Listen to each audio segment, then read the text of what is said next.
নমস্কার, ডিজিটালে জনতার দরবার, আমি অয়ন। আপনাদের জানাই স্বাগত। Good evening. News 18 Bangla Facebook এবং ইউটিউব লাইভ, এবং তারপরেও বহু দর্শক এই শো দেখেন। আরজি কর নিয়ে করতে হচ্ছে কারণ স্বাস্থ্য জট এখন অব্যাহত। কেন অব্যাহত, এই প্রশ্ন উঠতে শুরু করেছে। কারণ রাজ্য সরকার প্রায় সব দাবি মেনে নিয়েছে, এবং আর দুটো দাবি, সেই দুটো দাবি নিয়ে আবার মুখ্য সচিবই ডেকে পাঠিয়েছিলেন কালকে নবান্নে, সেই দুটো দাবিও মেনে নেওয়া হয়েছে। তারপরেও এখনো পর্যন্ত কর্মবিরতিতে অনড় জুনিয়র ডাক্তাররা। নিশ্চয়ই আমরা সবাই বিচার চাই নিহত তরুণী চিকিৎসকের। ওই ঘটনার তীব্র নিন্দা, ধিক্কার এখনো মানুষ করছে, এখনো মানুষের সেন্টিমেন্ট ওই জায়গাতেই আছে। কিন্তু কর্মবিরতি এখনো, যেখানে রাজ্য সরকার প্রধান প্রধান যে দাবি, সেই দাবিগুলো মেনে নেওয়ার পরেও কেন কর্মবিরতি, একটা অংশ থেকে প্রশ্ন উঠছে। আজকে আপনারা দেখছেন গত কয়েকদিন ধরে বন্যার পরিস্থিতি একেবারে পশ্চিমবঙ্গে। মমতা বন্দ্যোপাধ্যায় অভিযোগ করছেন ডিভিসি জল ছাড়ছে ইচ্ছাকৃতভাবে, কোনো রকম কন্ট্রোল নেই, এবং বাংলাকে ভাসিয়ে দেওয়ার চক্রান্ত। সেইখানে এই এক্ষুনি যেটা প্রয়োজন সেটা হচ্ছে সাধারণ মানুষ, তাদের বিভিন্ন রোগের চিকিৎসা, সাপে কাটার চিকিৎসা। সেখানে তিনি ক্যাম্প করবেন বলেছিলেন, বিভিন্ন জায়গায় ক্যাম্প করার প্রচেষ্টা রাজ্য সরকার নির্দেশ দিচ্ছে। কিন্তু সেই ক্যাম্পে ডাক্তার কোথায়? জুনিয়র ডাক্তাররা এখনো কর্মবিরতি তুলে নেননি। আমার সঙ্গে এই মুহূর্তে যারা রয়েছেন তাদের সঙ্গে পরিচয় করিয়ে দেবো প্রথমে, তারপরে মুখ্যমন্ত্রীর বক্তব্যটা দেখাবো। আমার সঙ্গে এই মুহূর্তে রয়েছেন তৃণমূল কংগ্রেস মুখপাত্র বৈশ্যানর চট্টোপাধ্যায়, সিপিআইএম নেতা তাপস সিনহা, বিজেপি মুখপাত্র স্নেহায়ন সরকার, এবং অধ্যাপক বিশ্বজিৎ দাস। আমি আপনাদের কাছে আসব, তবে তার আগে মুখ্যমন্ত্রী আজকে কি আবেদন জানালেন, কি বললেন আবার মুখ্যমন্ত্রী, দেখুন।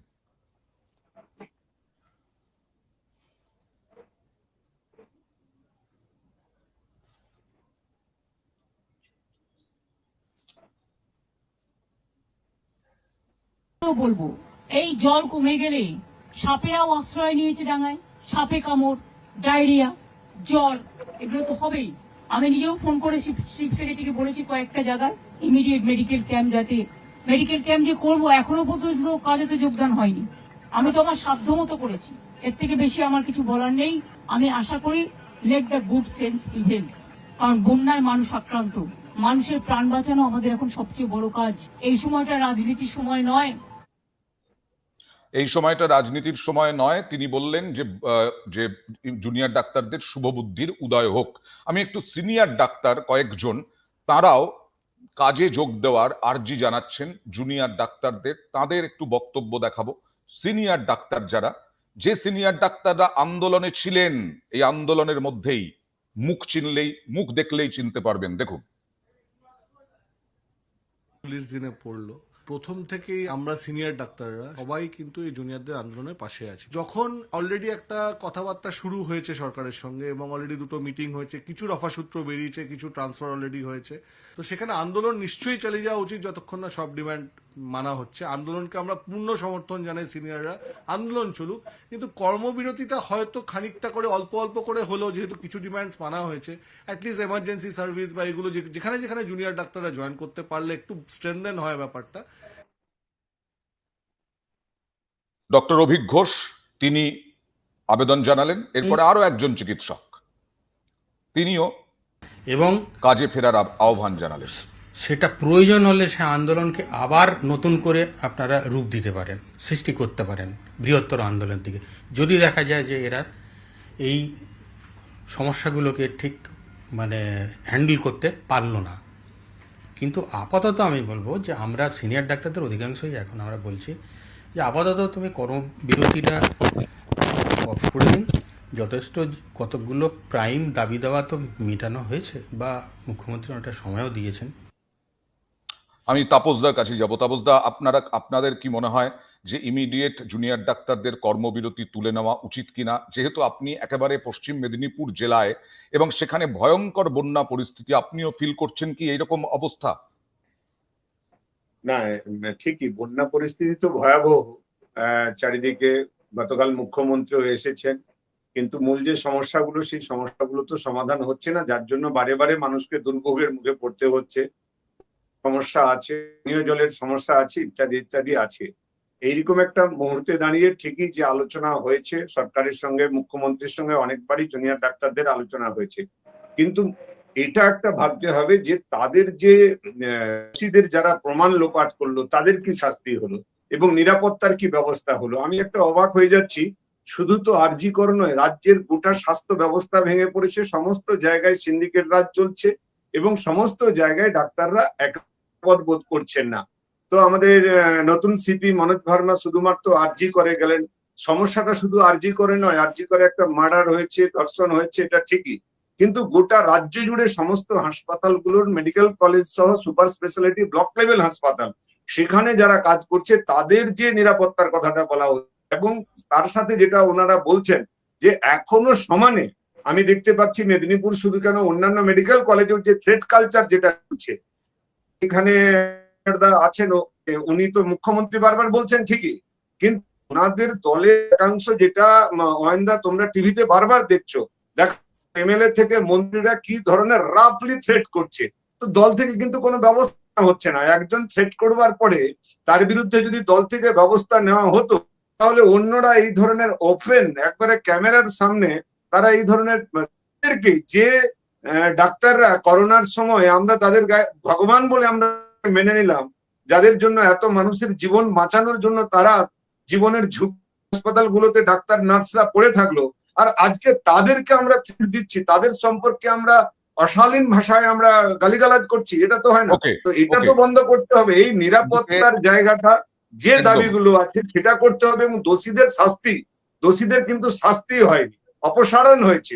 বলতে পারেন তৃণমূল মুখপাত্র বলবেন যে দোষীদের শাস্তি তো এখন সিবিআই তদন্ত করছে, সিবিআই করবে, কিন্তু আমার প্রশ্ন হচ্ছে যে এইটাই বারবার উঠছে বৈশ্যানরদা, যে নিরাপত্তা, মেডিকেল কলেজগুলোর নিরাপত্তা আর কবে হবে? সুপ্রিম কোর্টও প্রশ্ন তুলেছেন, এত সময় কেন সুপ্রিম কোর্ট প্রশ্ন তুলেছে।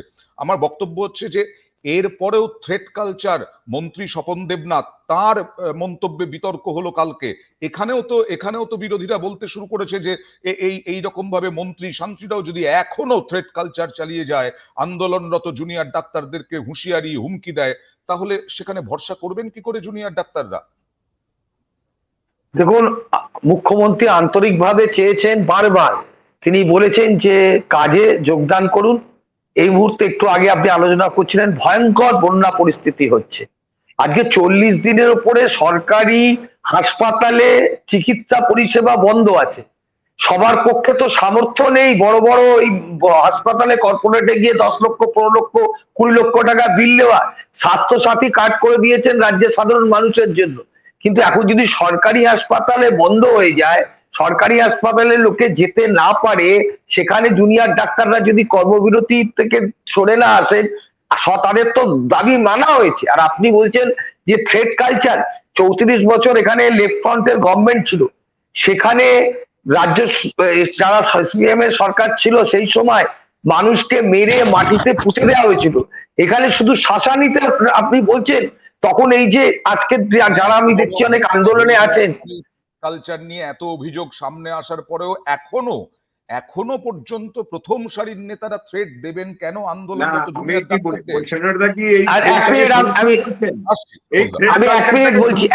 মুখ্যমন্ত্রী করছেন না, আপনারা করছেন, থ্রেটটাকে সমর্থন করছেন। আপনি তো কথার মাঝখানে, আমি তো বলিনি তাপস বাবু, থ্রেট কালচারকে আমরা কখনোই সমর্থন করি না।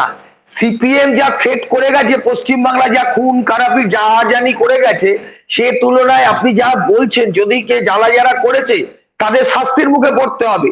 এই রাজ্যে মমতা ব্যানার্জি কাউকে হুমকি দিয়ে, ভয় দেখিয়ে কোনো জায়গায় হোক, এটা কখনোই চান না, আমরা কখনোই চাই না। আমরা ডেমোক্রেসিতে বিশ্বাস করি, যেটা লেফট টাইমের ছিল না। আমরা বারবার বলছি, কেউ কোনো মন্ত্রী বলেছেন, আমি শুনেছি মন্ত্রী বলেছেন যে রাত্রিবেলায় মদ খেয়ে যদি কোনো ঘটনা ঘটে তার জন্য তাকে আমাদের আগে থেকে সতর্ক করছে। আপনি ঘুরিয়ে বলছেন সেটাই নাকি থ্রেট হয়েছে। থ্রেট হোক, আমরা কখনোই চাই না, কিন্তু কাজে মানুষ পাবে না, সরকারি কাজ তারা যোগদান করবেন না, সরকারি হাসপাতালে পরিষেবা পাবে না, এটা কি সমর্থন করা যায় 40 দিনের পরেও? এটা আমরা হৃদয় থেকে বলছি এই কথাটাকে। যায় সাংসদ একজন প্রথমবার সাংসদ হলেন বাঁকুড়া থেকে, তিনি বলছেন আঙুল ভেঙে দেওয়া হবে, হাত পা ভেঙে দেওয়া হবে, এটাও সমর্থনযোগ্য নয়। অভিষেক বন্দ্যোপাধ্যায় তৃণমূলের সর্বভারতীয় সাধারণ সম্পাদক, তিনি পর্যন্ত গতকাল আবেদন জানিয়েছেন ডাক্তাররা, জুনিয়র ডাক্তাররা যাতে কর্মবিরতি তুলে নেন এবং কাজে ফেরেন। যদিও তাদের আরে কিছু কিছু মানুষ উস্কানি দিচ্ছে যাতে সরকারি কাজে কেউ যোগদান না করতে পারে। এই উস্কানি গুলো কি ঠিক বলুন না? উস্কানি দেওয়া হচ্ছে যাতে কিছুতেই সরকারি হাসপাতালে কাজ শুরু না হয়। এটা কেন হচ্ছে? এটা সাধারণ মানুষ বিপদে পড়ছে। তো কর্মবিরতিতে জুনিয়র ডাক্তাররা ইতিমধ্যে তাদের সিংহভাগ দাবি মেনে নিয়েছে রাজ্য সরকার। পুলিশ ও স্বাস্থ্য বিভাগের শীর্ষ স্তরে একাধিক রদবদল করা হয়েছে, তারপরেও আন্দোলনে অনড় জুনিয়র ডাক্তাররা। এই পরিস্থিতিতে এবার আন্দোলনকারী জুনিয়র ডাক্তারদের কাজে ফেরার আহ্বান জানালেন তৃণমূলের সর্বভারতীয় সাধারণ সম্পাদক অভিষেক বন্দ্যোপাধ্যায়। সোশ্যাল মিডিয়ায় তিনি লিখেছেন, প্রথম দিন থেকে আমি নিরাপত্তার প্রশ্নে চিকিৎসকদের উদ্বেগকে সমর্থন জানিয়ে আসছি। আমি বরাবরই বলেছি, কয়েকটি বাদ দিয়ে জুনিয়র ডাক্তারদের অধিকাংশ উদ্বেগ যুক্তিসঙ্গত। সুপ্রিম কোর্টের নির্দেশ মতো কাজ করছে রাজ্য সরকার। রাজ্য সরকার সুপ্রিম কোর্টে জানিয়েছে, হাসপাতাল এবং মেডিকেল কলেজগুলির পরিকাঠামোগত উন্নয়ন এবং নিরাপত্তার উন্নতির জন্য বেশিরভাগ কাজই চলছে। আশা করা যায় সেই সব কাজ 14 দিনের মধ্যে শেষ হয়ে যাবে। এছাড়া আন্দোলনকারীদের দাবিকে সম্মান জানিয়ে কলকাতা পুলিশ এবং স্বাস্থ্য দপ্তরের একাধিক শীর্ষকর্তাকে বদলি করেছে রাজ্য সরকার, ঠিক যেমন ঘোষণা করেছিলেন মুখ্যমন্ত্রী। এরপর সদিচ্ছা দেখিয়ে জুনিয়র ডাক্তারদের কর্মবিরতি তুলে কাজে ফেরার কথা ভাবা উচিত।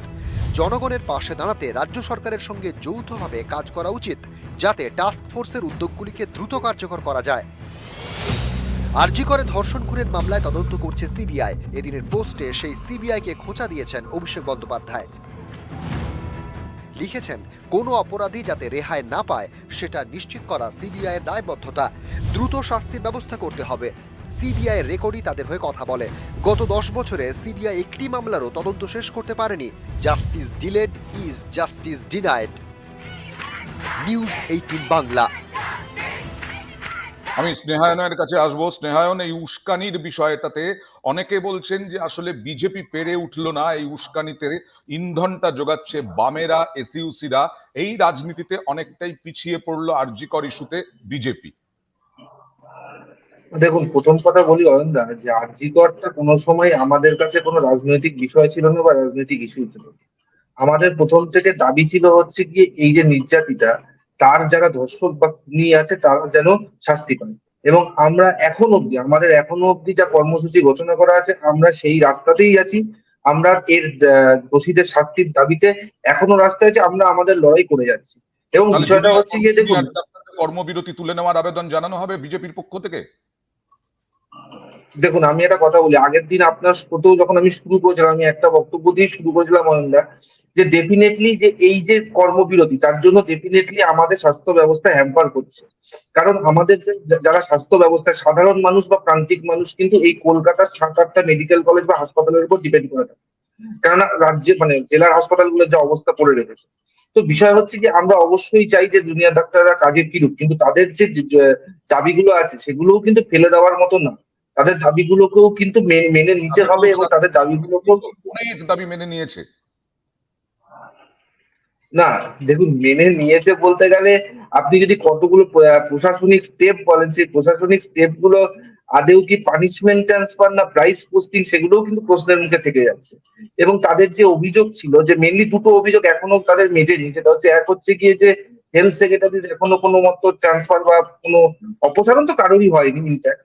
তো আরেকটি যেটা হচ্ছে যে থ্রেড কালচার, যেটা দিয়ে আজকে আলোচনা শুরু হলো, সেটাও কিন্তু এখনো অব্দি সেইভাবে বন্ধ হয়নি। মানে আমি বন্ধ হয়নি ইন দ্যাট সেন্স বলছি, আজকে ধরে দিন নেতা, মন্ত্রী, এমএলএ রা যে ভাষায় কথা বলছে, স্টার্টিং ফ্রম উদয়নগুলো কল্যাণ ব্যানার্জি, মাঝখানে অরূপ চক্রবর্তী বলুন কিংবা স্বপন দেবনাথ বলুন, তাতে আপনি বিশ্বাস করেন যে এরা যখন আজকে দৈনিক ধর্ণা তুলে নিয়ে নিজেদের কলেজে ফিরে গেল, সেখানে গেলে তখন তাদের উপর কি ধরনের আচরণ হতে পারে। তো দেখুন, তাদের সেফটি সিকিউরিটি সেটাও তো ভাবতে হবে না। মানে একতরফা দোষ দেওয়াটা আমাদের মনে হচ্ছে না ঠিক হচ্ছে।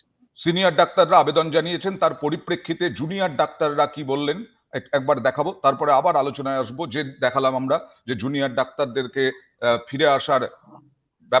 ফিরে আসার বিষয়টি দেখা হচ্ছে, আবেদন জানাচ্ছে।